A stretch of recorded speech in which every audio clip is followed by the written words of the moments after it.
Nagbabala ang Kawayan Water District o CCWD sa posibleng kakulangan ng supply ng tubig sa mga susunod na buwan, bunsod ng inasang epekto ng El Nino. Ayon kay Engineer Manolito Supnet, District Manager ng CCWD o Kawayan City Water District, sa kasalukuyan ay sapat pa ang supply ng tubig sa lungsod. Gayunman, binigyang diin niya ang kahalagaan ng maagang paghahanda upang maiwasan ang mas matinding epekto sakaling lumala ang sitwasyon.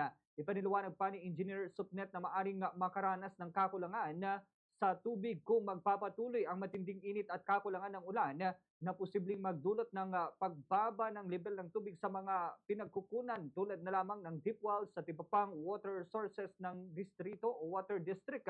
Kapag nangyari ito, maaaring humina ang water pressure sa ilang lugar at posibleng magpatupad ng rotational water service o limitasyon sa distribusyon upang masiguro ang sapat na supply para sa mga mas maraming residente. Bagaman hindi pa nararanasan ang kakulangan sa ngayon, mahalagang magsimula na ang pagtitipid sa tubig. Kabilang dito ang pag-iwas sa pag-aaksaya at paggamit lamang ng sapat na dami para sa pang-araw-araw na pangangailangan. Ganito po ang bahagi ng pahayag ni Engineer Manolito Supnet. Kababayan, lalo po yung mga consumers natin, advice lang po sa inyo na medyo magtipid-tipid po tayo ng tubig kasi nga po nararanasan na po natin yung epekto ng El Nino, kakawalan na po ng tubig sa ibang lugar.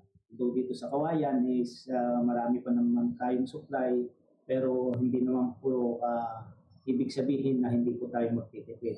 Gustong-gusto po namin pagkagamit po kayo ng gagamit ng tubig kasi magbabayad kayo ng mas malaki. Pero kailangan po natin magtipid kasi nga po ang tubig ay limited source na rin po.